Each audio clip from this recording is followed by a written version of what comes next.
Physical risk factors in construction.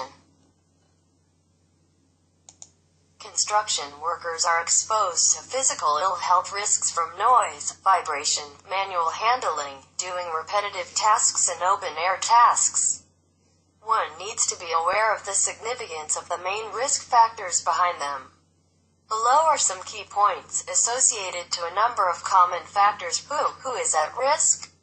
Who is using noisy or vibrating equipment? Is anyone lifting heavy loads or doing repetitive tasks? Has health surveillance identified anyone with existing problems that could be made worse? Is there anyone else who might be affected by the noise, vibrations made? What tasks are construction workers performing? Some tasks, such as lifting blocks or curbs, can present specific dangers. The level of risk will also be influenced by how frequently someone is exposed and whether there is any variation during the day, over different days, where the work is taking place. Can also have an effect. Small and enclosed spaces increase noise levels. Having to adopt awkward postures can increase the force needed to apply and control tools.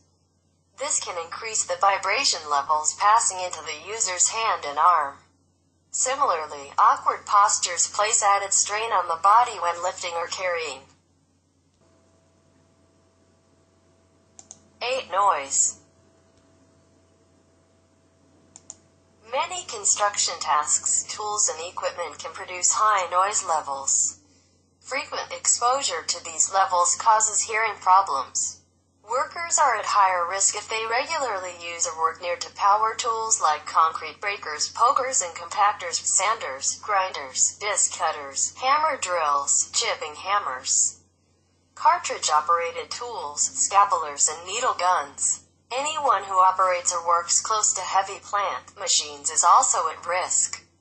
Particular consideration should be given to anyone who is known to have an existing hearing problem, e.g. through health surveillance. Measures to reduce noise levels at construction sites must be taken if workers use noisy power tools or machinery for more than half an hour each day and/or are exposed to noise from regular impacts, such as pneumatic drills, or explosive sources like cartridge-operated tools. These noises can be particularly harmful, especially when on top of constant background noise levels. B. Vibration. Exposure to vibration when using handheld, operated tools and machinery can lead to permanent injury of the hands and arms. Vibration risks come from many sources, including handheld power tools, such as grinders or road breakers, and hand-guided equipment, like pedestrian-controlled floor saws. Particular consideration should be given to any worker who has a known problem caused by vibration or those with pre-existing medical conditions of the hands and circulation. Vibration is transmitted into the hands and arms when using handheld, operated tools and machinery. Excessive exposure can affect the nerves, blood vessels, muscles and joints of the hand, wrist and arm, causing hand-arm vibration syndrome, HAVS. Construction workers are particularly at risk because of the work they do and the equipment they use. HAVS sufferers find this can have an impact on keeping their job and on social and family life. Those affected can experience difficulty carrying out tasks involving finer manipulative work, and everyday tasks, such as fastening small buttons on clothes, become a problem too. Working outdoors in cold conditions, which is common in construction work, increases the likelihood of a painful response. Car washing or even watching outdoor sports when suffering from HAVS can lead to very painful attacks. This damage to the hands is largely irreversible. C. Manual handling. Regularly lifting and carrying or handling materials and items can cause serious injuries.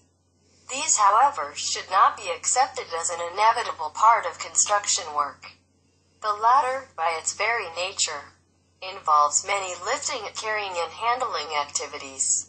Construction workers are at risk because many of their tasks can require them to support loads, often in awkward positions.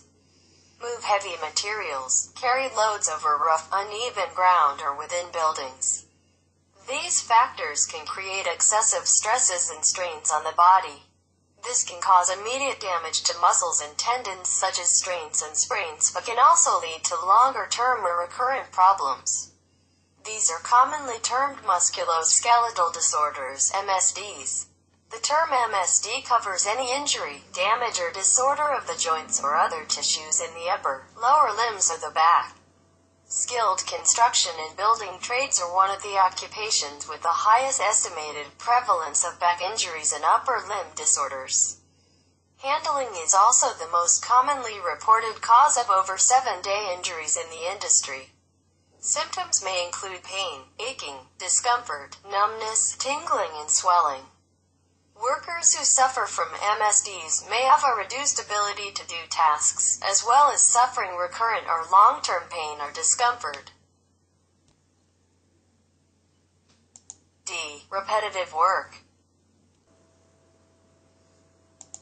Frequently repeated tasks, such as plastering or rebar tying, can injure the upper limb areas of the body. Workers new to these tasks may need more time to get the necessary skills, adapt to the rate of work. Skilled construction and building trades are one of the occupations with the highest estimated prevalence of upper limb disorders. This is because some workers do tasks that are highly repetitive, often in awkward positions. Upper limb disorders, ULDs, affect the arms, from fingers to shoulder, and neck. They are often called repetitive strain injuries or RSI. Symptoms include pain, aching, tingling, numbness, swelling. It is important to report these symptoms as soon as possible so they can be treated, managed appropriately.